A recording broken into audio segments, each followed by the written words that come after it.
গানের আমরা খুব ইমার্জেন্সি বেশি এটা আমরা করেছিলাম, ওটাতে স্পেশাল টাকাও দেওয়া হয়েছে, সাকসেসফুলি এটা ইমপ্লিমেন্ট করা গেছে এবং নানান জায়গায় প্রায় 8 লক্ষর বেশি লোক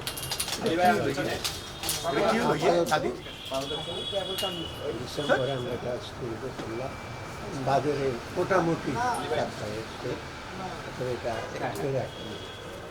ভবিষ্যতে যদি কোনো আবার ইমার্জেন্সি এটা একটা। আর সেকেন্ড হলো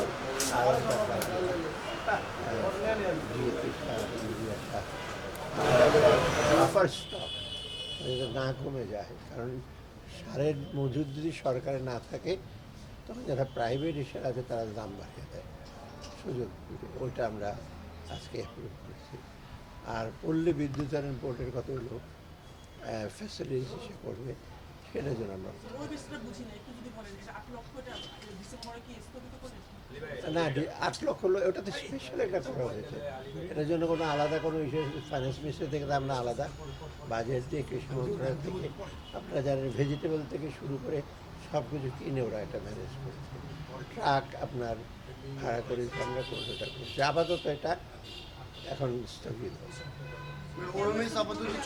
গেলে এখন তো আমার একেবারে ইমার্জেন্সি একেবারে বুঝতে পারিনি ওএমএস তাহলে এখন আপাতত চলবে না। এই যে এটা তো স্পেশাল ওএমএস ডিসেম্বর পর্যন্ত চলবে না, ডিসেম্বর পর্যন্ত তো শেষ, বাস আর কিছু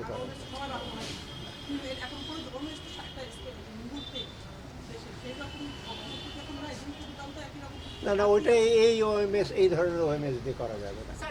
এটা এসে বেগুন আলু লাউ দিয়ে তো আপনার করতে পারবেন, সেটা যেন আমরা চেষ্টা করছি দ্রব্যমূল্যটা যদি অন্যভাবে আরও সহিষ্ণু করা যায় সেটা আমরা ব্যবস্থা। সেটা কি স্যার, সেটা কি কোনো ভেবেছেন যে মানে অল্টারনেটিভ কি হতে পারে? এমনি তো মূল্যস্ফীতি সবই মানে বেশি করেই আছে, সেখানে আপনার ওএমএসটা বন্ধ করে দিচ্ছেন, এটা আরো মানে সাধারণ মানুষের মধ্যে 8 লক্ষ লোক তো কমন আছে স্যার, আবার এটার কোনো অন্য পরিকল্পনা আছে কিনা স্যার? নিশ্চয়ই আপনাদের কোনো পরিকল্পনা আছে।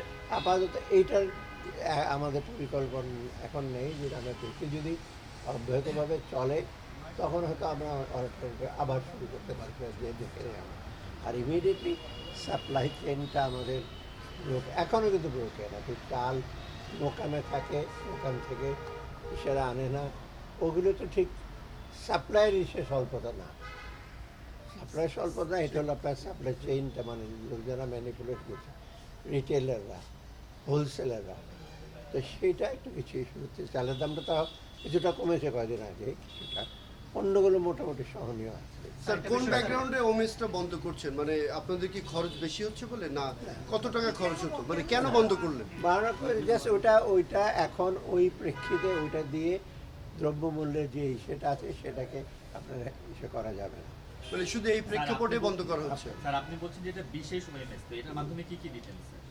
আপনারা দেখেছেন তো ট্রাকে করে কত কিছু দেওয়া হয়েছে, সবজি লাউ আলু পেঁয়াজ কত কিছু ছিল।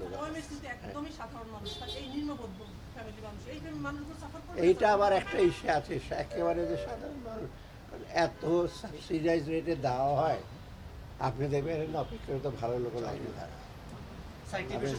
অনেক কথা বলে যে ভ্যাট নিয়ে অনেকেই সমালোচনা করছেন, সিপিডি থেকে শুরু করে শ্বেতপত্র প্রণয়ন কমিটি ভ্যাট বাড়ানোর সমালোচনা করছেন যে সরকার আসলে এটা সঠিক কাজটা করেনি। আপনারা কোন বিবেচনায় করলেন? রাজনৈতিক দলগুলো সমন্বয় করার কথা বলছেন না, সেটা আমরা তারা বলুক না, তাদের বলার ব্যাপার তো আমি কোনোদিন বাধা দিই না।